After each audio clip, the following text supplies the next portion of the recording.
A próxima palestrante é a Veridiana Policy, acho que eu falei certo o nome dela. Ela vai falar aqui sobre estruturação de processo trabalhista no social, uma atuação colaborativa, cooperativa entre o jurídico e DP.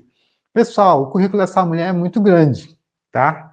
Ela é muito premiada, então para mim é um prazer ter a presença dela aqui. Ela fez um curso com a gente, foi muito bacana, ela participou no curso e tem acompanhado o nosso trabalho aqui, então ela faz parte aqui da nossa família. E eu estou feliz ela ter aceitado o convite de estar aqui com a gente, ela vai abordar esse tema aqui.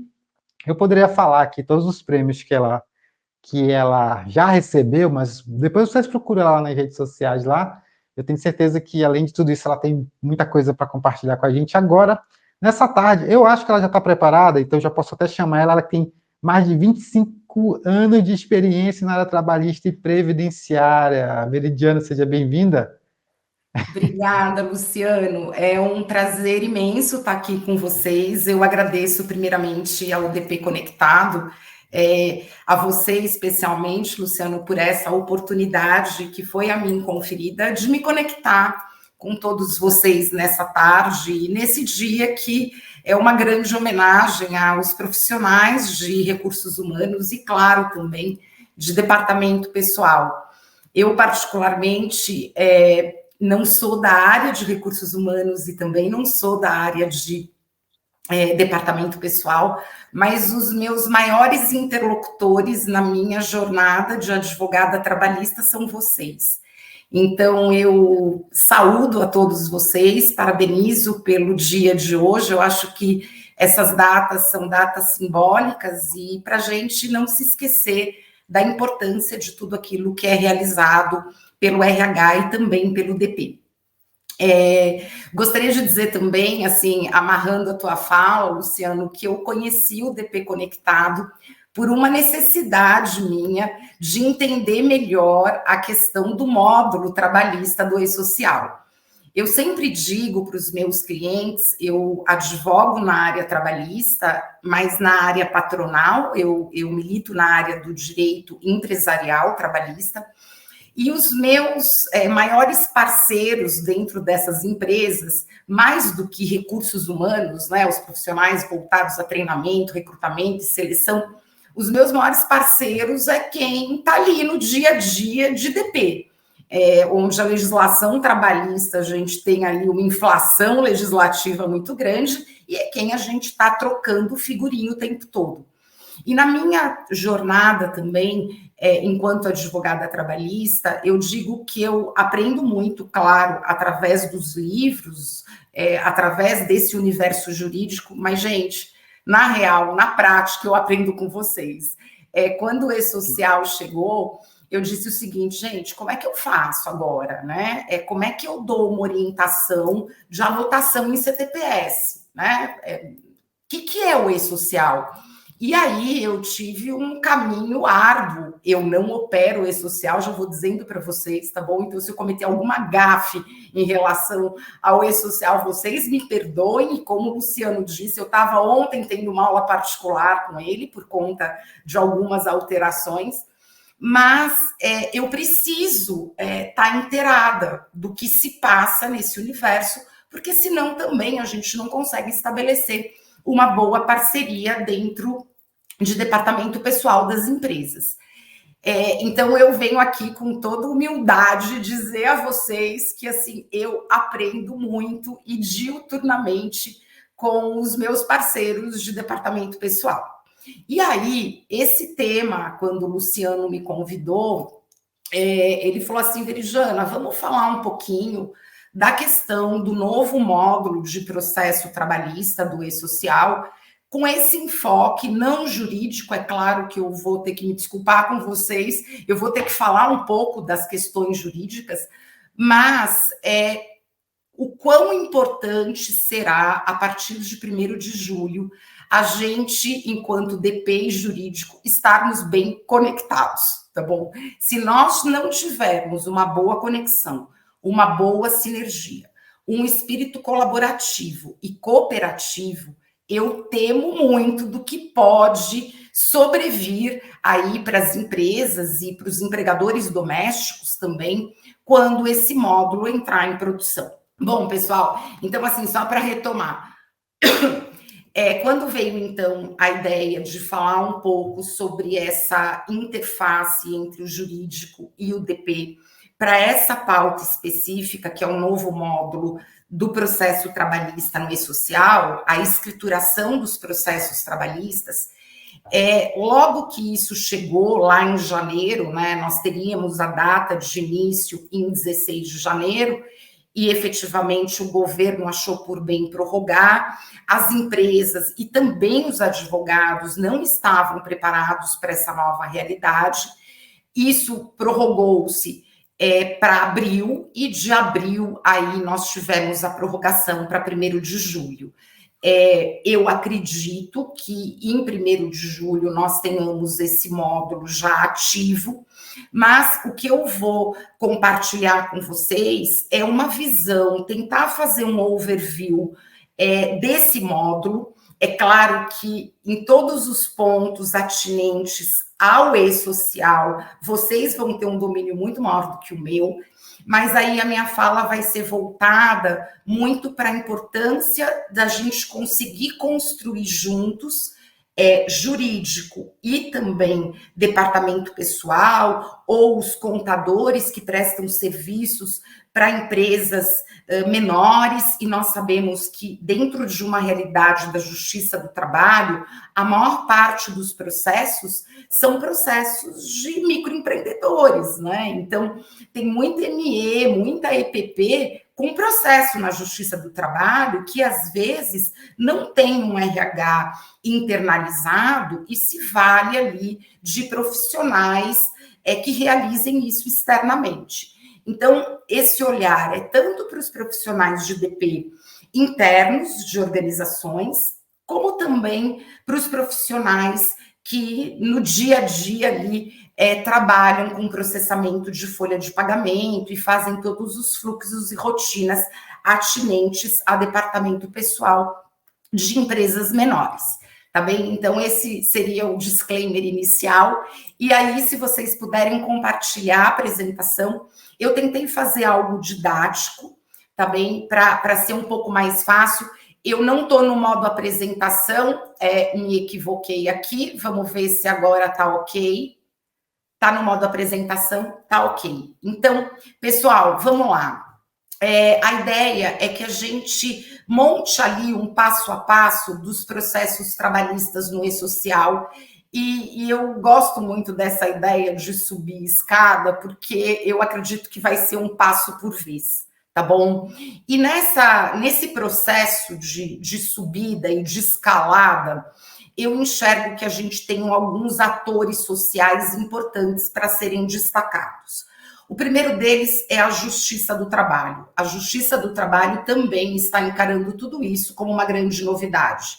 Semana passada, eu tive num evento com alguns magistrados, eu falo da cidade de Campinas, e tive com alguns magistrados aqui da minha região. E eles eram 3 juízes, e eu disse, pessoal, já está tudo certo para vocês, enquanto magistrados, a questão do e-social, a gente não vai ter mais a GPS 2909. Eles viraram e falaram assim, o quê, Veridiana? Aí eu falei, meu Deus, já está dando ruim antes de começar. Então, assim, eu confesso para vocês que eu não sei o quanto o judiciário trabalhista está preparado por essa virada de chave, tá bem? Então, o primeiro ator é a Justiça do Trabalho, são os próprios juízes que vão sentenciar.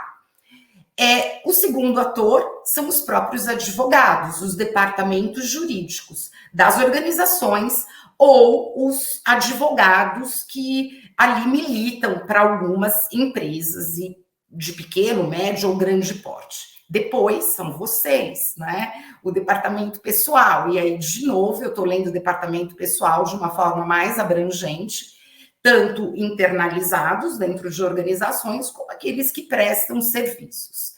E aí, eu acredito que a gente precise subir junto essa escada e estar meio que no mesmo compasso porque lá no final da escada vai ter o nosso grande fiscal eletrônico, que é o e-social, tá bom? Então é por isso que essa imagem, ela tem um simbólico por trás, no sentido de que a gente vai ter que subir juntos cada um desses degraus. E aí, o que a gente tem? Quem são as empresas? Quem são as empresas? Não, me perdoe. Quem está obrigado, a partir de 1º de julho, a escriturar os dados dos processos trabalhistas no e-social? A empresa reclamada. Tanto a empresa reclamada, que é aquela empresa que teve uma condenação principal, leia-se, a real empregadora daquele ex-trabalhador, mas também as empresas reclamadas que tiveram uma condenação solidária ou subsidiária. Isso quer dizer, se o devedor principal, a reclamada principal, a real empregadora, não honrar com aquele débito trabalhista, quem vai precisar fazê-lo? Aquela que, de forma secundária, responde pelo débito trabalhista. Em que momento isso, né? Em que situação? Sempre que eu tiver uma condenação dentro de um processo trabalhista ou de um acordo que foi entabulado dentro de uma comissão de conciliação prévia, que é o que a gente conhece como CPP dentro dos sindicatos, ou através de um núcleo intersindical. Então, o que a gente precisa guardar é que qualquer empresa que tenha um processo trabalhista e sofra uma condenação, quer seja na qualidade de responsável primeira por aquele débito trabalhista, ou de forma solidária ou secundária, vai precisar escriturar esses dados no e-social a partir de 1º de julho. Como é que a gente vai enviar esses eventos? Esses eventos, eles são enviados, podem ser enviados de 2 formas. Ou eu tenho um software de gestão, que aí eu consigo fazer a interface com o e-social, grande parte de vocês tem softwares que acabam fazendo a máscara para vocês subirem as informações, ou através da própria plataforma do e-social, pelo web do e-social, tá bem? Como acontece no módulo de SST, o módulo de processo trabalhista, ele é um módulo específico. É um módulo que eu vou poder constituir um representante através daquela procuração específica do ECAC. Eu posso constituir aquele que vai ser o responsável por levar as informações, para subir as informações e escriturá-las. Não é ele o responsável, obviamente, pelo pagamento, mas é aquele que a empresa destacou. E aqui eu já quero fazer um grande parênteses. Eu tenho visto nas organizações que eu atuo que parece uma, aspas, batata quente com quem vai ficar essa obrigação. O RH está dizendo, não, isso é do jurídico, e o jurídico está dizendo, pessoal, a gente não tem estofo, não tem pancho para operar o e-social. Isso talvez seja melhor ficar na caixa do DP. E aí eu queria dizer algo para vocês. Eu vejo uma baita oportunidade para os profissionais de DP olharem esse novo módulo como uma grande oportunidade, porque não é um módulo fácil, é um módulo com uma complexidade muito grande, uma gama de informações, e informações que o DP sozinho ele não vai ter em mãos se ele não estiver muito alinhado com o departamento jurídico, que é quem deve ser o responsável em repassar as informações a serem escrituradas. Então, eu queria sublinhar esse ponto também. Eu estou vendo esse módulo como uma grande oportunidade. Eu sempre acredito que nos momentos de crise, sabe? Isso é uma crise que está instaurada, né? Isso não é meu, isso é seu. Eu sempre aprendi a crescer dentro da crise, sabe? Advogado cresce em momentos de crise. E eu estou vendo essa uma oportunidade muito grande para departamento pessoal. Isso não quer dizer que eu estou tirando a minha responsabilidade enquanto advogada de ter que repassar corretamente os dados. E acredito que aí esteja, assim, a grande chave de ouro. Como é que a gente vai construir conjuntamente esse fluxo, que é um fluxo jurídico operacional, tá bem? E aí a gente segue. A empresa... Opa! Deixa eu só ver que deu um tilt aqui na minha apresentação. É o seguinte, vamos olhar a realidade de hoje. Quando eu tenho um processo trabalhista, quando é que o DP, tá bom, vai colocar a mão nesse processo? Quando chega para ele a informação de que eu tenho que fazer ou o DP pessoal ou o fiscal, tá bem? Pode ser que como está hoje o desenho, essa GPS já vai direto para o fiscal. Mas com o novo desenho, como eu preciso escriturar, essa guia não vai para o fiscal. Essa guia tem algo que precede, que é exatamente esse ponto da escrituração.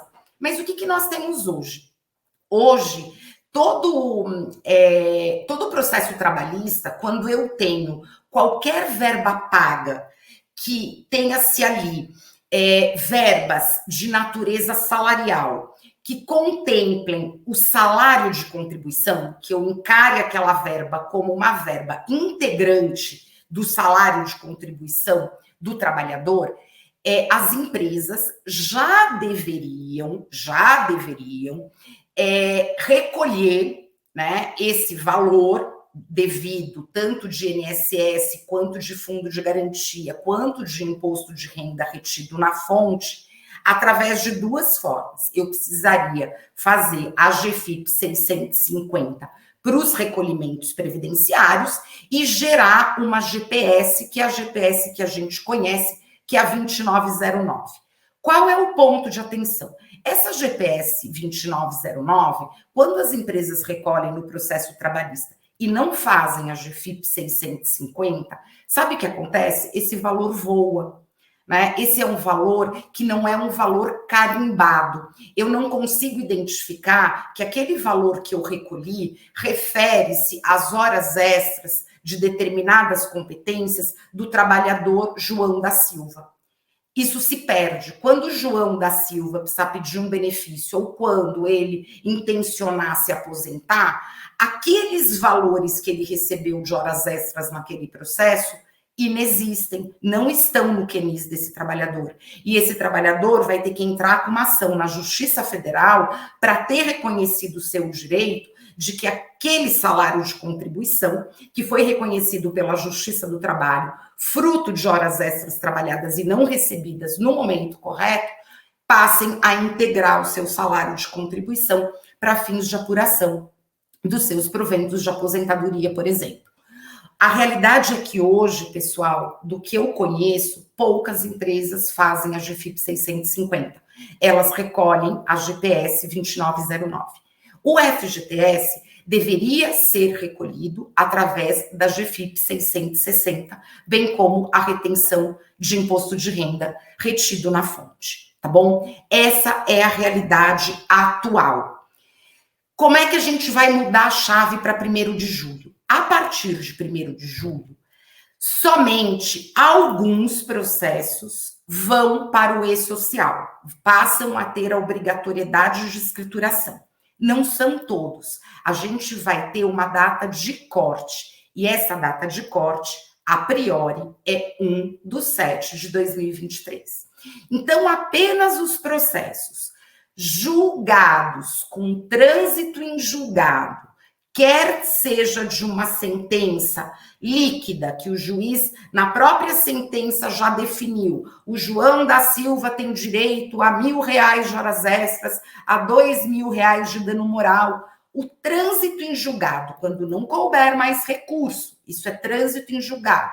Quando não tiver mais recurso, esse processo, se o trânsito dele ocorreu a partir de 1º de julho, eu não vou mais olhar a GFIP 650, 660, eu vou olhar o quê? Eu vou olhar e-social.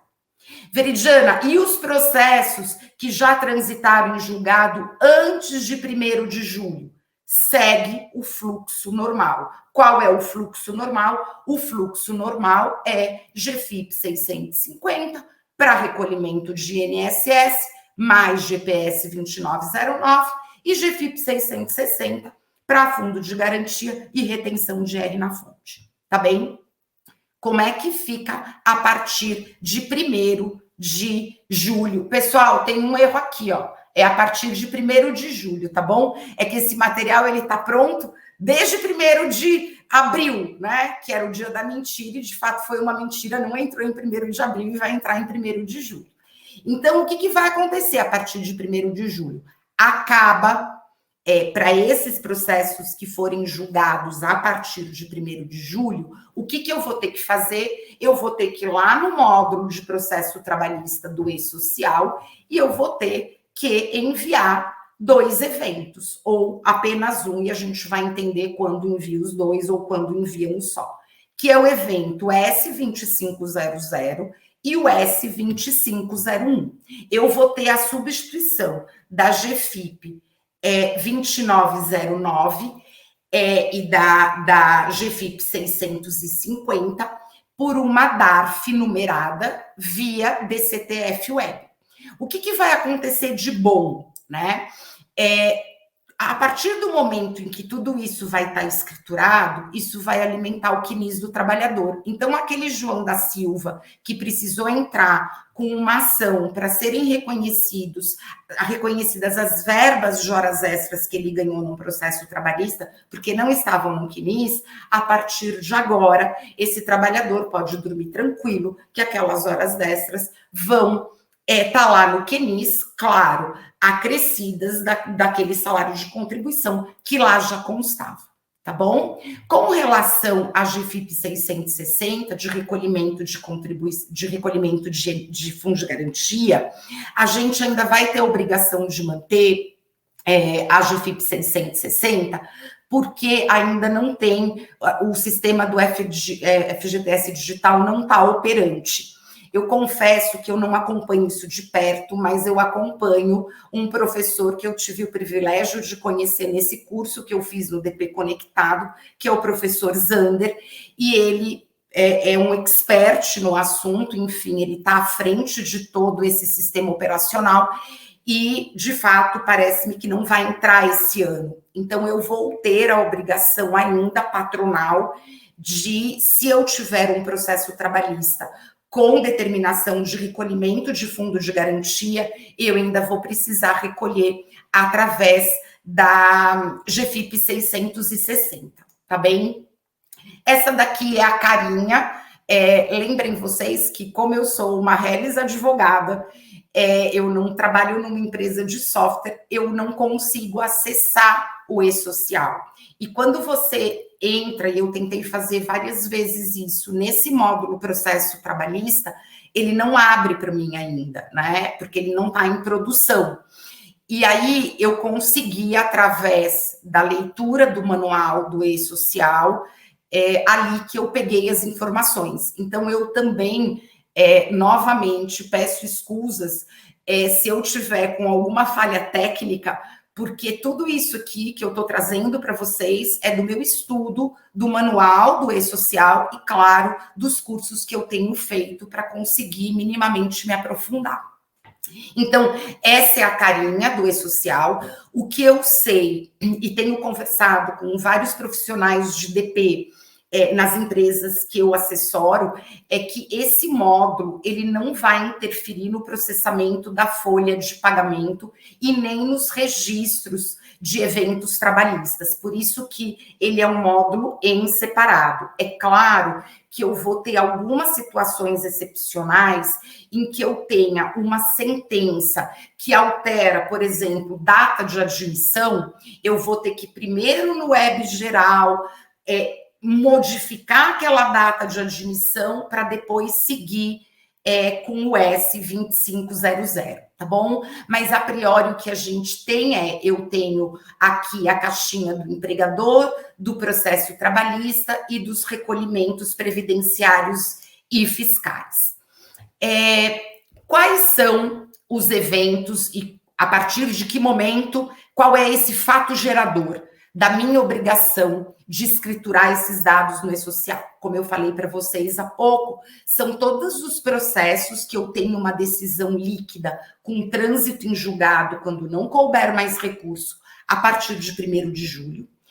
Processos que eu tenho uma decisão homologatória de cálculos, também transitado em julgado a partir de 1º de julho. Acordos judiciais homologados a partir de 1º de julho e os acordos firmados tanto em CCP quanto em Inter a partir de 1º de julho. E nós temos um prazo de envio desses eventos que é até o dia 15 do mês subsequente a um desses fatos geradores, tá bem? Nesse módulo processo trabalhista, nós temos 4 eventos. Os 2 principais, o 2500 é o evento principal, ele vai ser adotado para que a gente consiga prestar as informações gerais do processo trabalhista e das bases de cálculo de recolhimentos previdenciários, recolhimentos de fundo de garantia e também de imposto de renda na fonte. E, como eu disse, ele vai alimentar a base tanto do Ministério do Trabalho, quanto da Receita Federal do Brasil, quanto do INSS. O evento S2500 é um evento que ele traz para a gente os recolhimentos de tributos. Eu só vou preencher, ou melhor, enviar esse evento, e eu sempre tento me corrigir, porque vocês têm as expressões corretas e eu não tenho, mas eu sei que é enviar o evento só para quando a empresa tiver efetivamente que recolher tributos que derivam de uma condenação trabalhista, tá bem? O S3500 é um evento para retificar e excluir, caso eu já tenha enviado o 2500 e o 2501, e o evento 5501 é um evento totalizador dos tributos. Lembrando que, diferente do web geral, esse totalizador de tributos não é o próprio sistema que vai totalizar. Na realidade, quem informa as bases e os valores dos tributos é a própria empresa, tá bem? Essa também é uma diferença. Depois, o evento 2500, que é esse que eu falei para vocês, que é o evento principal. O que a gente vai ter que colocar nesse evento? O número do processo trabalhista, eu preciso colocar o código do IBGE do município, eu preciso colocar a vara do trabalho, e para todos esses dados, a gente vai coletar as tabelas, né? Esses dados são o código do próprio IBGE, e o número do processo é o número do processo com a base do CNJ, tá bem? Então, aqui, já digo de antemão, se um profissional de DP tiver que enviar o evento 2500, para preencher o primeiro campo, ele vai precisar se socorrer do jurídico, né? Para perguntar qual é o processo, qual é o ID da vara, qual é o código do estado, do município. Então, já estamos ali num primeiro ponto, que é o primeiro dado que a gente precisa ter para enviar o 2500. Depois eu preciso ter o período de abrangência, ou daquela sentença ou do acordo. O que é período de abrangência? O trabalhador entrou com uma reclamação trabalhista pedindo horas extras, de janeiro de 21 a dezembro de 21. Ótimo, eu tenho a competência inicial e a competência final. A mesma coisa com os acordos que forem entabulados na Justiça do Trabalho. E aí, o jurídico vai precisar ter bastante cuidado na hora de firmar um acordo para que conste qual é a data inicial e a data final das competências, o período que eu estou pagando, por exemplo, horas extras dentro de um processo. Porque se a gente não tiver esse período, vai ficar difícil para a gente encaminhar essa informação. Também eu preciso informar os valores totalizados, tá bem? De verbas remuneratórias e verbas indenizatórias, tanto decorrentes das decisões quanto dos acordos, separados, a gente precisa reportar separadamente. Então, qual é o total de verbas remuneratórias, horas extras, adicionais, e o quanto é de indenizatório, um dano moral, por exemplo? Eu vou ter que segregar esses valores. Vou ter que também, por competência, informar a base de cálculo para recolhimento da contribuição previdenciária, fundo de garantia e imposto de renda. Então, imaginem que eu tenho um processo que eu fiz um acordo, estou pagando R$10 mil de horas extras para aquele trabalhador, tá bem? O que vai acontecer? Esses 10 mil é de janeiro de 21 a dezembro de 21. Competência por competência, eu vou ter que lançar qual é a base de cálculo, né? Qual é esse salário de contribuição que vai gerar minha obrigatoriedade de fazer os recolhimentos previdenciários, de fundo de garantia e de imposto de renda retido na fonte. Para a gente enviar esses dados, lembra que até o dia 15 do mês subsequente a esse fato gerador, eu sempre vou analisar a data do trânsito em julgado, a data da homologação do acordo ou da sentença de liquidação.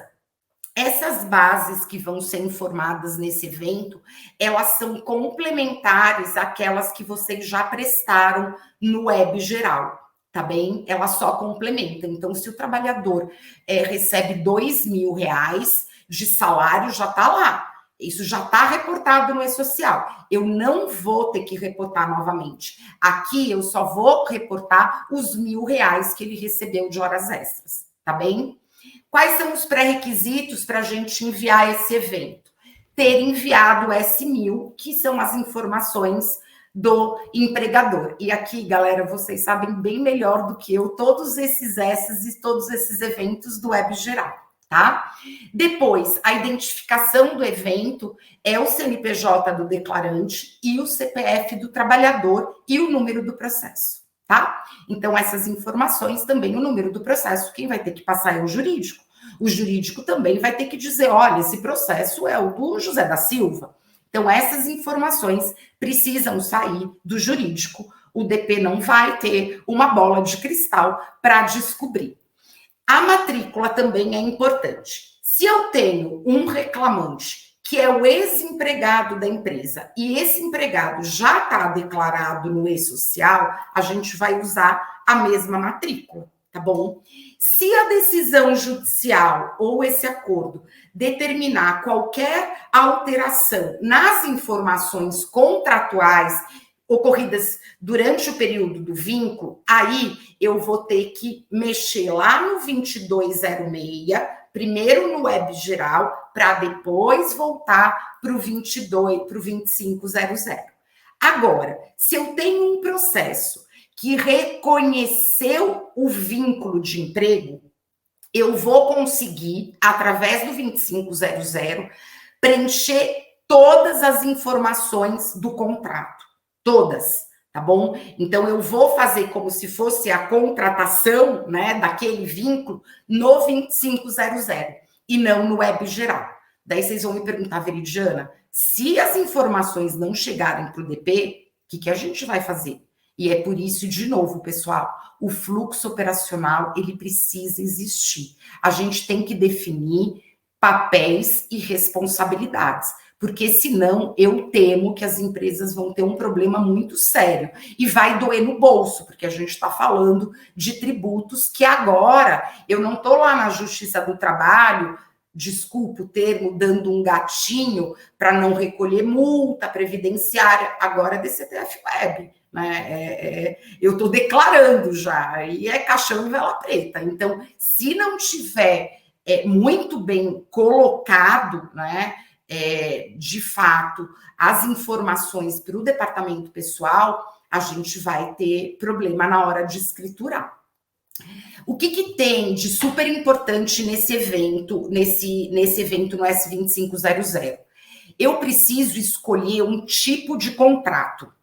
E o E-Social, ele foi criado com racional para dizer para a gente assim, olha, tem um tipo de contrato que aquela reclamação trabalhista de um trabalhador que já tinha o vínculo formalizado com a empresa e que a decisão judicial e o acordo não alteraram nem a data de admissão e nem a data de desligamento. Pronto, esse é o tipo 1. E a gente que vai ter que escolher lá no evento S2500. O tipo 2 é o trabalhador que é um trabalhador com vínculo formalizado, é um ex-empregado da empresa, mas que eu tive alteração pela sentença ou acordo na data de admissão e manutenção da data de desligamento. O 3 é o contrário, é um trabalhador que está lá no meu e-social, era um trabalhador registrado pela empresa reclamada, foi mantida a data de admissão na sentença ou no acordo, mas foi alterada a data de demissão. O tipo 4 é aquele que o trabalhador era registrado, estava tudo direitinho, só que mudou a data de admissão e a data de demissão. O tipo 5 é aquele trabalhador que não era registrado pela empresa. E vocês sabem que tem muito processo na Justiça do Trabalho com o objeto de reconhecimento de vínculos de emprego. Então, a gente vai usar o tipo 5. O que acontece? Esse tipo 5, esse trabalhador, ele não vai estar no teu web geral. Ele não está cadastrado. Então, a gente vai ter que fazer todo o cadastramento dele dentro do 2500. E o tipo 6 são aqueles trabalhadores sem vínculo de emprego, autônomo, estagiário, tá bem? Um diretor estatutário, não empregado. Esses eu também tenho um tipo específico. E pelo que eu entendi, daí o Luciano depois pode me corrigir, a hora que a gente flega e escolhe cada um desses tipos, vai abrir quais são os dados que a gente precisa imputar. Pelo manual do e-social, a gente consegue visualizar isso. Mas, gente, eu sou igual São Tomé, sabe? Eu quero ver para crer. E como eu não consegui ainda manusear, eu estou dizendo para vocês no hétero, né? Naquilo que eu consegui montar dentro da minha cabeça. Depois, o que a gente tem? Opa! Aqui é só uma simulaçãozinha, aqui é exatamente, isso aqui está no manual do e-social, para vocês olharem a carinha, né? Então, tá lá, selecionar um tipo de contrato, que é o que a gente falou, ó, tipo 1, trabalhador com vínculo formalizado, sem alteração. Então, ele é muito intuitivo, né? E o e-social, vocês operam isso super fácil, é bem intuitivo. Então, ele vai perguntando e você vai ter que ir flegando. O problema é, se o advogado não passar para vocês que aquela decisão ou aquele acordo não alterou data de admissão e demissão, como é que vocês vão escolher o tipo do contrato? Não tem como. E se não clicar isso aqui, não aparece o resto para ser preenchido. E aí, se eu escolho, daí vou ter que colocar a matrícula do trabalhador, aí ele vai me fazer várias perguntas. Trata-se de um trabalhador reintegrado? Teve reconhecimento de categoria diferente daquela cadastrada no web geral? Houve reconhecimento de atividade diferente da cadastrada pelo declarante? Houve reconhecimento do motivo de desligamento diferente daquele informado? Houve reconhecimento de unicidade contratual? Se o DP não tiver as informações, ou quem vai ser o responsável por preencher esse evento, como é que vai ser feito? Se o jurídico não passar, olha, DP, não trata-se de uma reintegração, o que vocês vão flegar aqui? Ou mudou a categoria desse trabalhador? Sim ou não? Então, isso tudo vai precisar, a gente vai precisar estar numa sintonia muito grande. Essa aqui é a carinha também, né? Eu vou selecionar o trabalhador pelo CPF e se esse trabalhador não tiver cadastrado, a gente vai registrar ele aqui. É o que eu falei para vocês inicialmente, quando eu tenho reconhecimento de vínculo de emprego. Quando é reconhecimento de vínculo, que é aquele tipo 5, mirem só, olha o tanto de campo que eu tenho para preencher. CBO, tipo do regime trabalhista, tipo do regime previdenciário, data de admissão, o tipo do contrato em tempo parcial, se é ou não, informações do desligamento, e aí tem várias informações que precisam ser prestadas, tá bom? Quando a gente não precisa mandar o evento 2500, desculpa, antes uma outra coisa. Se eu precisar retificar eventos lá no Web Geral, isso pode acontecer de forma prévia ao envio do S2500. E aí a gente tem alguns exemplos, como eu falei, quando eu tenho alteração da data de admissão e desligamento, quando eu tenho alteração de CBO, quando eu tenho reconhecimento de unificação de vínculo de emprego e processos em que eu tenho determinação de reintegração, tá?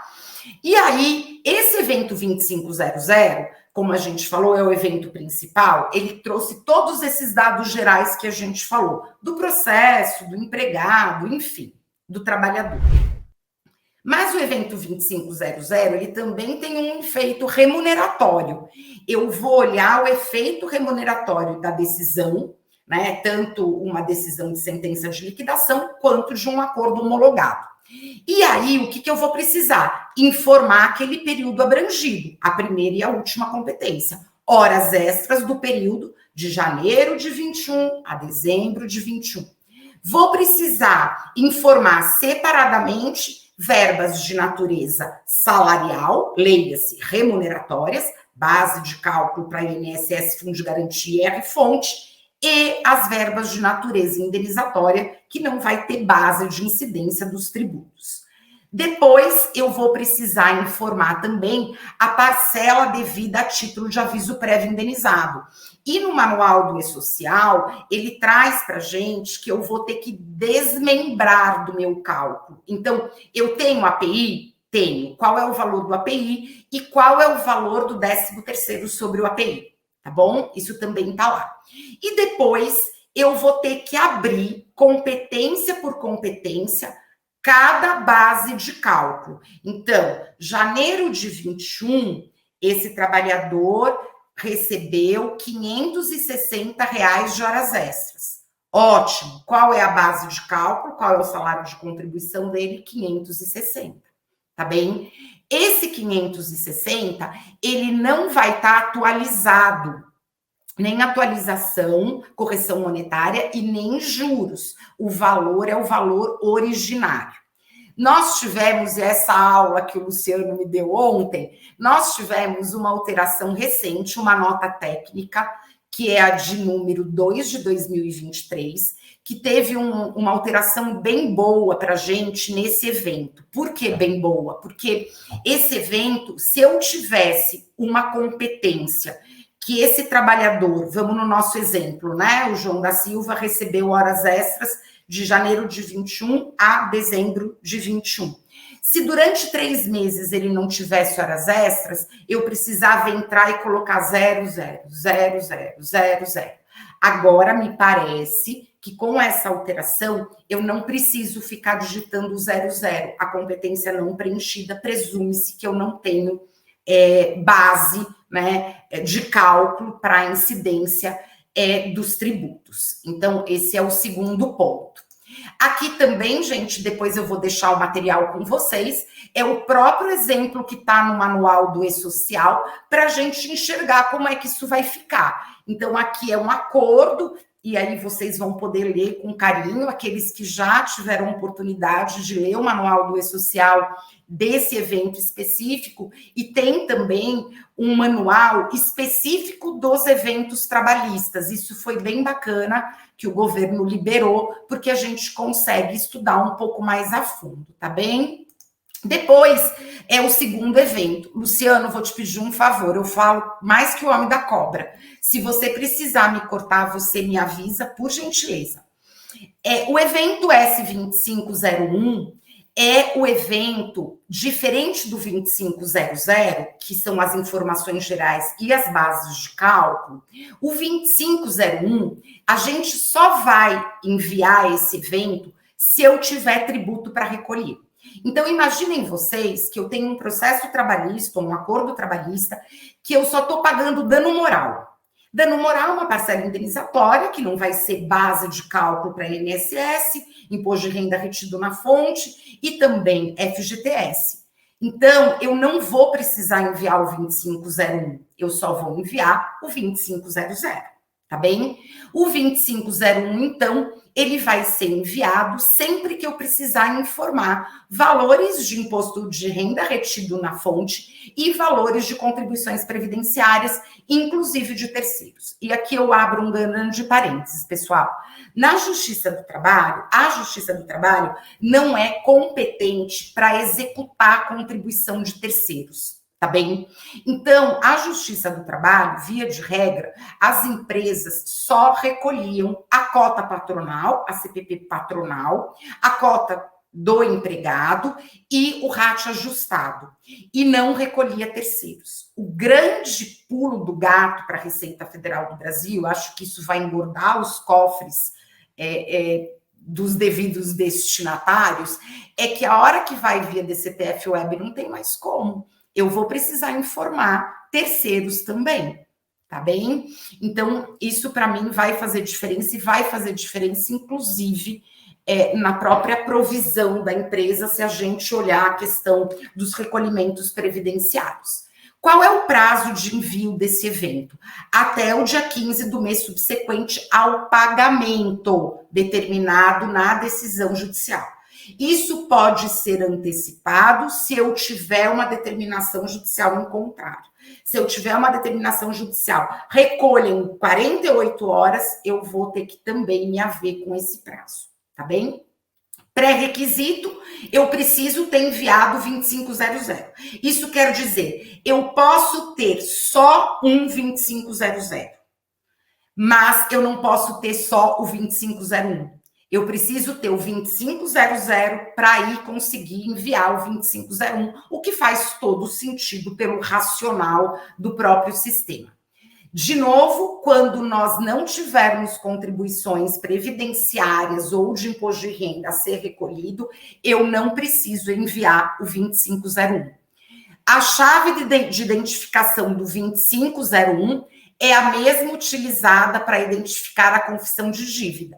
E aí isso vai gerar uma DARF que recentemente saiu para a gente, que essa DARF vai ser numerada com o código 6092. Então, a GPS 2909 vem a partir de 1º de julho, eu recolho as contribuições previdenciárias através da DARF numerada com o código 6092. Identificação do evento, a mesma coisa, o CNPJ do declarante, o número do processo e a competência do pagamento. Lembrando, pessoal, que eu estou olhando contribuição previdenciária lá no evento 2500, competência, mas estou olhando 2501, regime caixa, tá bem? Porque aqui a gente vai estar falando de R retido na fonte. Se eu tiver uma decisão judicial, um parcelamento judicial ou um acordo parcelado, eu vou ter um 2500, mas eu vou ter vários 2501. Vários, tantos quantas forem as parcelas do meu acordo, tá bem? De novo, porque eu estou olhando o regime caixa, data do pagamento da minha parcela do acordo. Especificidades. E aqui, gente, eu vou dizer o desejo de todas as empresas. Como é que eu faço para não enviar nem o 2500 nem o 2501? O 2500 não tem como, vai ter que enviar. O 2501, ele só não vai ser enviado, claro, quando não tiver tributo a recolher. Mas quando a empresa faz um depósito judicial do valor da condenação, que contemple também os valores devidos a título de recolhimentos previdenciários, e INSS e fundo de garantia. O que está acontecendo, e a gente já está vendo esse movimento junto ao Poder Judiciário. Cada vez mais, os juízes, eles têm determinado que as reclamadas, as empresas, façam os recolhimentos em guias próprias. leia-se, né, na GPS, na GRF, enfim. Por quê? Porque se eu faço através de um depósito judicial, sabe o que acontece? A responsabilidade é da vara de distribuir para os cofres. Então, o recolhimento previdenciário, cofre Receita Previdenciária, FGTS, Caixa Econômica Federal. Então, isso tudo também ninguém quer ter essa responsa. Então, os juízes já têm vários despachos dizendo: recolha-se os encargos em guias próprias. E eu estou achando que com a virada de chave de 1º de julho, eu acho que a gente não vai ter mais a possibilidade, a não ser que o juiz autorize fazer o depósito judicial contemplando o principal e os encargos, o que eu particularmente acho difícil, tá bem? Também bastante atenção com as empresas que estão com folha desonerada, porque se eu não tenho a desoneração da folha, eu não vou ter a CP para recolher, mas em contrapartida eu tenho o RAT ajustado e tenho também terceiros, as entidades terceiras. E desoneração parcial é aquele imbróglio que vocês também já conhecem, tá? E aqui também é um exemplo do e-social, como é que a gente tem que lançar competência por competência. Então, cada mês de competência dentro de um processo gera uma linha inteira dessa aqui. É a competência, a base de cálculo que não está atualizada, e eu vou ter que ir lá na tabela 29 olhar os códigos de receita, mês a mês. Então, a gente sabe que o RAT é ajustado anualmente. Agora, vai perguntar lá no jurídico se isso é visto dentro de um cálculo trabalhista. Quase sempre é assim, 3% e recolhe. Mas agora a gente pode ter até um cruzamento de informações. Isso também me preocupa, pessoal, porque o fiscal é eletrônico hoje e os algoritmos, eles estão cada vez mais evoluídos, né? Então, é por isso que a gente tem que fazer a lição de casa de subir essa escada degrau por degrau para chegar lá no evento com todo o conhecimento, tá bom? Então, aqui eu vou ter que colocar todos os códigos. É meramente exemplificativo, é o que está no manual de novo, o que eu printei para vocês, que está aqui, mas eu tenho a contribuição patronal, eu tenho a contribuição patronal do RAT ajustado, eu tenho o INCRA, eu tenho, assim, todas as... quando a gente pega lá o FPAS, eu vou ter que desmembrar e eu vou ter que colocar aqui, tá bem? Então, esse aqui é um outro exemplo para vocês. E aí, pessoal, eu vou só pular um slide, depois eu volto para esse aqui, que daí eu já vou terminando a minha fala. O que eu acho que é importante? Me dá só mais 2 minutos, Luciano. O que eu acho que é importante? Primeiro, definir quem vai enviar esses eventos. Gente, vai ser o DP? É o contador? É o jurídico? Quem vai enviar? E, de novo, pessoal, vamos enxergar como uma grande oportunidade. Eu estou enxergando que, gente, se tiver profissional dentro de uma organização, bala nisso aqui, eu acho que vai ser um diferencial. É claro que, como tudo na vida, tem esse momento inicial que a gente está conhecendo. O novo sempre assusta.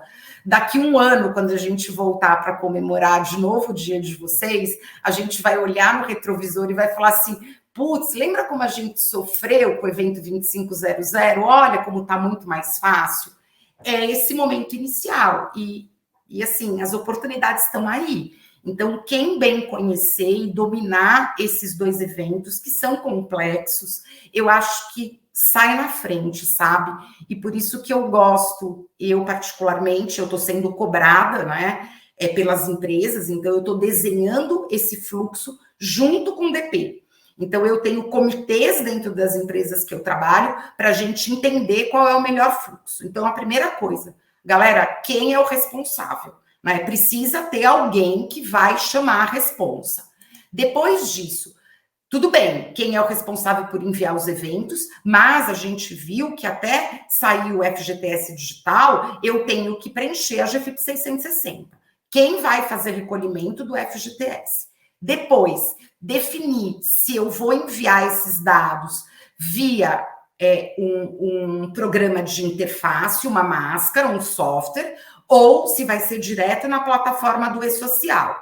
3, a gente tem que ter um checklist, né? O mínimo é um checklist para dizer o que eu preencho em cada campo. Fazer a lição de casa, para o que está pedindo no e-social e o que eu vou ter que exigir do meu jurídico. Então, isso também é bastante importante. E alinhar com o contador, e aí, pessoal, o contador aqui, eu estou falando do contador que faz os cálculos dentro do processo trabalhista. Qual é a melhor forma desse contabilista passar as informações também.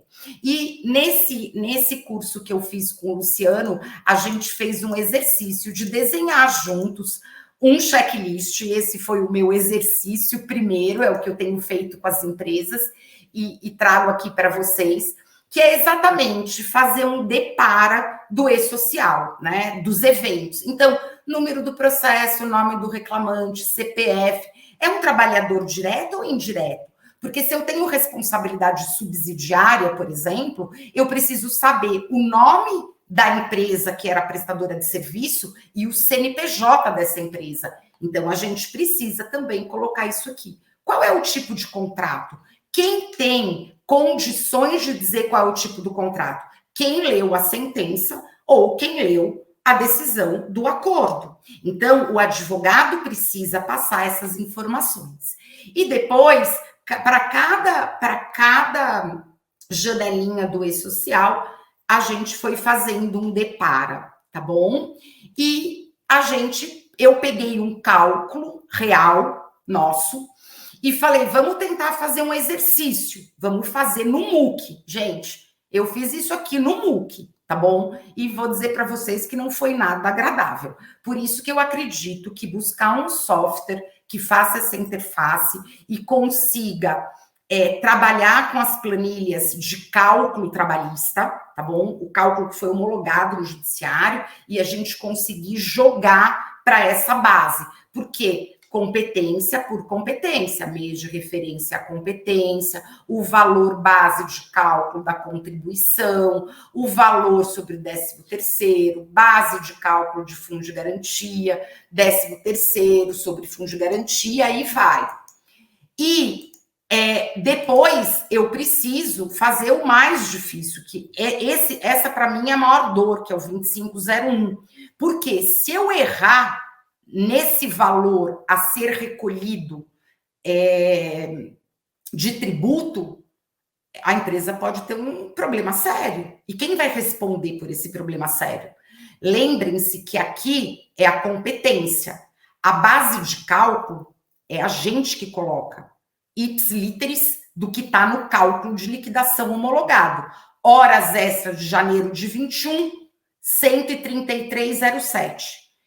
Que encargos que eu recolho em cima disso? CPP 20%, SAT 3%, CP segurado, salário educação, INCRA, SENAI, SESI, SEBRAE, blá, blá. E quem coloca o valor a recolher? A gente, não é o e-social que calcula. Não é, somos nós, de acordo com o cálculo que foi homologado no judiciário.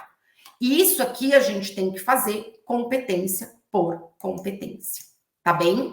Então, eu espero que eu não tenha assustado. Hoje é dia de felicitar vocês e não trazer notícias ruins, mas essa fala é mais para deixar para vocês que eu vejo como uma grande oportunidade para os profissionais de departamento pessoal, tá bom? Claro, em sintonia com o jurídico. Sempre que eu vejo uma novidade vindo da social, dá vontade de eu parar de fazer tudo que eu estava fazendo e focar só na novidade. Então, o processo trabalhista está vindo aí. Eu trabalho com consultoria, eu vejo muita demanda de GFIP aqui para mim, chega muita demanda de GFIP. E normalmente é assim, vamos falar parte prática. Ninguém fica estudando processo trabalhista. Como faz, como envia GFIP. Ninguém fica buscando. Chega o processo na contabilidade. E aí?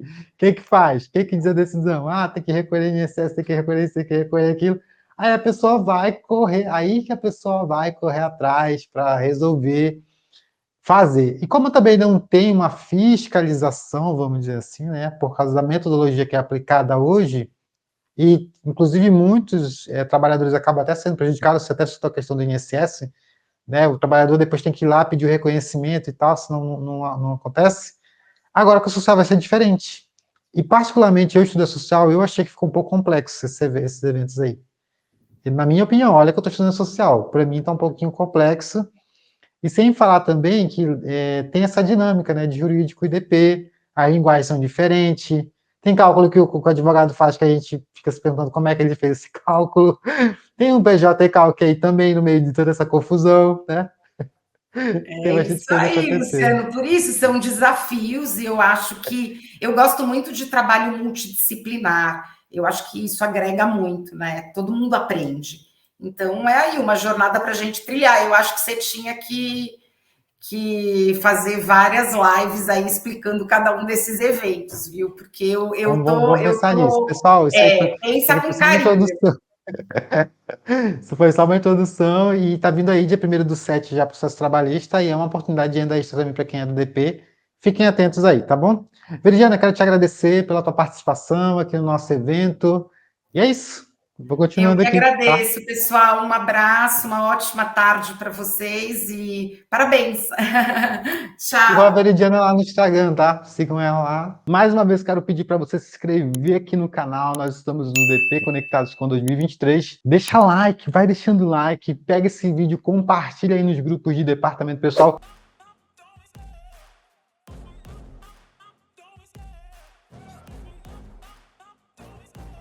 Love the chase and the hunt, and I set the pace when I'm running. I always take what I want and I always give it 100. Don't need a bank, no I'm funded. Play the game like it's nothing. I'm always thankful.